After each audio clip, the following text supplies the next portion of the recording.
Hi, virtual ഗുരുകുലത്തിലേക്ക് എല്ലാവർക്കും സ്വാഗതം. ഞാനിന്ന് ഉണ്ടാക്കാൻ പോകുന്നത് ഗോളി ബജ്ജിയാണ്. ഗോളി ബജ്ജ വളരെ ഈസി ആയിട്ട് ഉണ്ടാക്കാൻ പറ്റുന്ന സ്നാക്കാണ്. ഇതെങ്ങനെ ഉണ്ടാക്കാമെന്ന് നോക്കാം. അതിനു മുമ്പ് ഞങ്ങളുടെ ചാനൽ ഇഷ്ടപ്പെടുകയാണെങ്കിൽ ഒന്ന് സബ്സ്ക്രൈബ് ചെയ്തേക്കണേ. സബ്സ്ക്രൈബ് ചെയ്ത് തൊട്ടടുത്തുള്ള കുഞ്ഞു ബെല്ലൈക്കൺ കൂടി ക്ലിക്ക് ചെയ്യാൻ മറക്കരുത്. അതിനോടൊപ്പം നിങ്ങളുടെ വിലയേറിയ അഭിപ്രായങ്ങളും നിർദ്ദേശങ്ങളും കമൻറ്റ് ബോക്സിൽ രേഖപ്പെടുത്താനും മറക്കല്ലേ. ഇനി നമുക്കിതെങ്ങനെ ഉണ്ടാക്കാമെന്ന് നോക്കാം. ഇതിന് വേണ്ട ഇൻഗ്രീഡിയൻസ്: മൈദ 1/2 കപ്പ്, തൈര് 1/4 കപ്പ്, അരിപ്പൊടി 2 ടീസ്പൂൺ, പഞ്ചസാര 1 ടീസ്പൂൺ, ബേക്കിംഗ് സോഡ 1/2 ടീസ്പൂൺ, ഉപ്പ്, കറിവേപ്പില, പച്ചമുളക് 2 എണ്ണം, ഇഞ്ചി 1/2 പീസ്. ഇനി ഇത് ഫ്രൈ ചെയ്യാനുള്ള ഓയിലും കൂടി വേണം. സൺഫ്ലവർ ഓയിലാണ് ഞാനിവിടെ എടുത്തിട്ടുള്ളത്. ഇത് എങ്ങനെ ഉണ്ടാക്കാൻ നോക്കാം. ആദ്യം നമ്മൾ എടുത്തു വെച്ചിട്ടുള്ള 1/2 കപ്പ് മൈദയിലേക്ക് ബാക്കിയുള്ള ചേരുവകൾ ചേർത്ത് കൊടുക്കാം. ആവശ്യത്തിനുള്ള ഉപ്പ്, പഞ്ചസാര, ബേക്കിംഗ് സോഡ,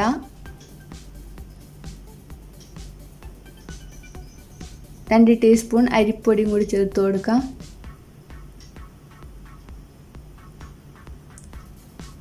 ഇതെല്ലാം കൂടിയിട്ടൊന്ന് മിക്സ് ചെയ്തെടുക്കാം. കൈ വെച്ചിട്ട് മിക്സ് ചെയ്യുന്നതാണ് നല്ലത്.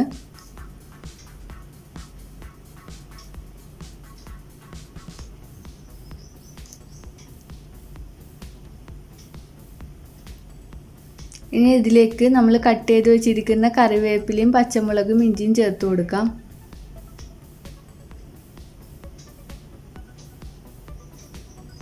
ഇതിൽ നിങ്ങൾക്ക് മല്ലിച്ചപ്പ് വേണമെങ്കിലും ചേർത്ത് കൊടുക്കാവുന്നതാണ്. ഞാനിവിടെ ചേർത്ത് കൊടുത്തിട്ടില്ല.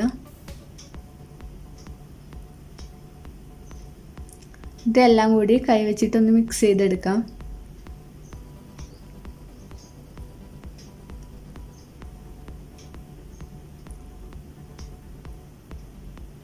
ഇനി ഇതിലേക്ക് നമുക്ക് തൈര് ചേർത്ത് കൊടുക്കണം. തൈരിലുള്ള വെള്ളമൊക്കെ കളഞ്ഞിട്ട് വേണം നമ്മൾ ചേർത്ത് കൊടുക്കാൻ വേണ്ടിയിട്ട്. തൈര് ചേർത്ത് കൊടുത്ത് മിക്സ് ചെയ്തെടുക്കണം. നല്ല തിക്കായുള്ളൊരു ബാറ്റർ തയ്യാറാക്കി എടുക്കണം. കൈ വെച്ചിട്ട് നന്നായിട്ട് കുഴച്ചെടുക്കാം. 5 മിനിറ്റ് നേരം നമ്മൾ നന്നായിട്ട് കുഴച്ചെടുക്കണം. തൈര് കുറച്ച് ഒഴിച്ച് കൊടുത്ത് ഒന്ന് കുഴച്ചെടുക്കാം. ഇതിൽ വെള്ളം ചേർത്ത് കൊടുക്കുന്നില്ല നമ്മൾ.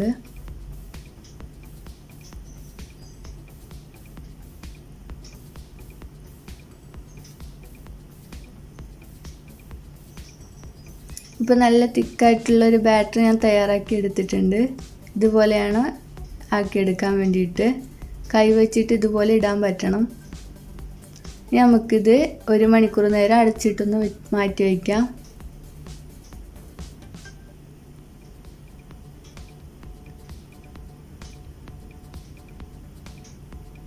ഒരു മണിക്കൂറിന് ശേഷം നമുക്ക് ഒരു പാൻ വെച്ച് അതിലേക്ക് ഫ്രൈ ചെയ്യാനുള്ള ഓയിൽ ഒഴിച്ചു കൊടുക്കാം.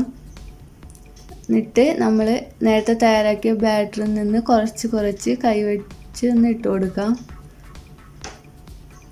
സ്പൂൺ വെച്ചിട്ട് വേണമെങ്കിൽ ഇട്ട് കൊടുക്കാവുന്നതാണ്. ഞാനിവിടെ കൈ വെച്ചിട്ടാകുമ്പോൾ കുറച്ചും കൂടി പെർഫെക്റ്റ് ആയിട്ട് നമുക്ക് കിട്ടും. ഇത് മുങ്ങി നിൽക്കാനുള്ള ഓയിൽ നമുക്ക് ആവശ്യമാണ്, അല്ലെങ്കിൽ ഇത് പൊങ്ങി വരില്ല.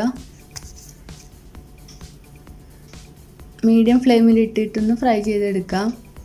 ഇത് പൊങ്ങി വന്നതിന് ശേഷം ലോ ഫ്ലെയിമിൽ ഇട്ടിട്ട് ഒന്ന് വേവിച്ചെടുക്കണം. 2 സൈഡ് ഇതുപോലെ ആക്കിയെടുക്കാം. നമുക്ക് ഫ്രൈ ചെയ്തെടുക്കാം. ഇത് ഫ്രൈ ആയിട്ട് ഇപ്പോൾ വന്നിട്ടുണ്ട്. നമുക്കിത് കോരിയെടുക്കാം.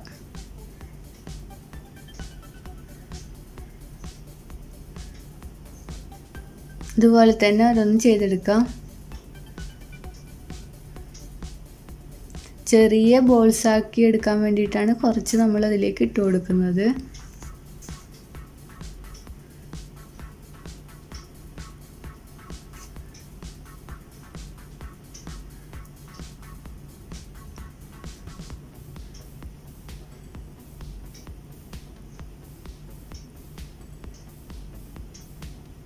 ഇതുപോലെ ഫ്രൈ ചെയ്തെടുക്കാം.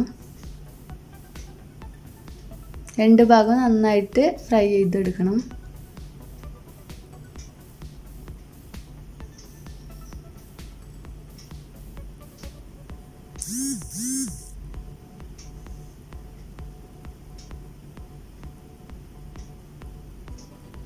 ഇപ്പോൾ നന്നായി ഫ്രൈ ആയിട്ട് വന്നിട്ടുണ്ട്. നമുക്കിത് കോരിയെടുക്കാം.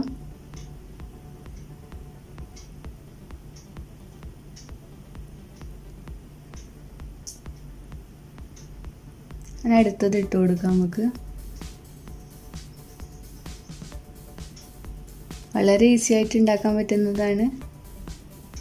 ഗസ്റ്റൊക്കെ വരുമ്പോൾ കൊടുക്കാൻ വേണ്ടി എളുപ്പത്തിൽ ഉണ്ടാക്കിയെടുക്കാൻ പറ്റുന്നൊരു സ്നാക്കാണിത്.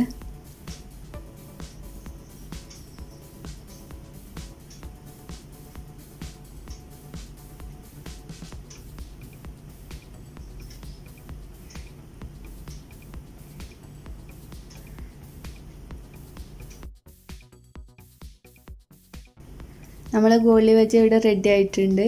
വളരെ ടേസ്റ്റിയാണ്. എല്ലാവരും ഒന്ന് ട്രൈ ചെയ്ത് നോക്കുക. Thank you for watching.